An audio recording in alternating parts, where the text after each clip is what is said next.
ঝক ঝক ঝক train চলেছে রাত দুপুরে ওই ট্রেন চলেছে ট্রেনের বাড়ি কই। কবি শামসুর রহমানের ট্রেনের গন্তব্য কোথায় জানা না গেলেও খুলনার মোহাম্মদনগর স্টেশনের দিকে ছুটে আসা এই ট্রেনের গন্তব্য মোংলা। উদ্বোধনের দীর্ঘ 7 মাস পর আজ প্রথম বেনাপোল টু মোংলা রুটের ট্রেন চালু হলো। এই রুটের ট্রেন চালু হওয়াতে এবং প্রথম যাত্রী হওয়াতে অনেকেই দেখা গেল খুব উৎফুল্ল।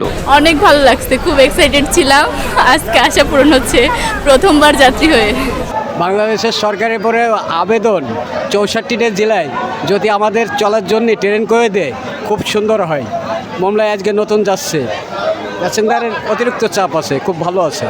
দক্ষিণাঞ্চল এখনো রেল যোগাযোগ ব্যবস্থায় তেমন উন্নতি না হলেও এই ট্রেন চালু হওয়ার মাধ্যমে খুলনাবাসী একটি নতুন ইতিহাসের দিকে যাত্রা শুরু করলো। আমি যশোর থেকে উঠছিলাম। যশোর থেকে যখন আমি প্রথম উঠি তখন বুঝতেই পারিনি যে আসলে প্রথম আজকের দিনে মোংলা যাচ্ছে। এটা আমি যখন ট্রেনের ভিতরে আসলাম তখন অন্যরকম একটা অনুভূতি লাগলো। খুবই ভালো লাগছে, বহু প্রতীক্ষিত।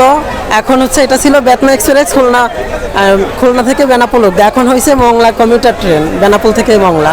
অন্যদিকে স্থানীয়রা বলছে এই রুটে ট্রেন চালু হওয়াতে মোহাম্মদনগরে নতুন নতুন কর্মসংস্থান সৃষ্টি হতে চলেছে। কর্মসংস্থান অবশ্যই ভালো, কারণ কি দিক দিয়ে অনেকে শহরের বাইরে চালাতে পারে আর অনেকে তো শহরে যেতে পারে লাইসেন্স ছাড়া, সেই সুবিধা কর্মসংস্থান অনেক ভালো সুবিধা। ট্রেনটির লোকোমাস্টার মাননীয় প্রধানমন্ত্রীর প্রতি কৃতজ্ঞতা প্রকাশ করে বলেন এই রুটের ট্রেনের প্রথম চালক হিসেবে নিজেকে ধন্য মনে করছেন। অত্যন্ত খুশির একটি খবর যে দক্ষিণবঙ্গবাসীর জন্য যে আজকে মাননীয় প্রধানমন্ত্রী জননেত্রী শেখ হাসিনা সহ আওয়ামী লীগের নীতি নির্ধারণী যারা আছেন তারা এই ট্রেনটাকে দক্ষিণবঙ্গবাসীর জন্য উপহার দিয়েছেন। Safayet Hossain Shaon, voice of tiger.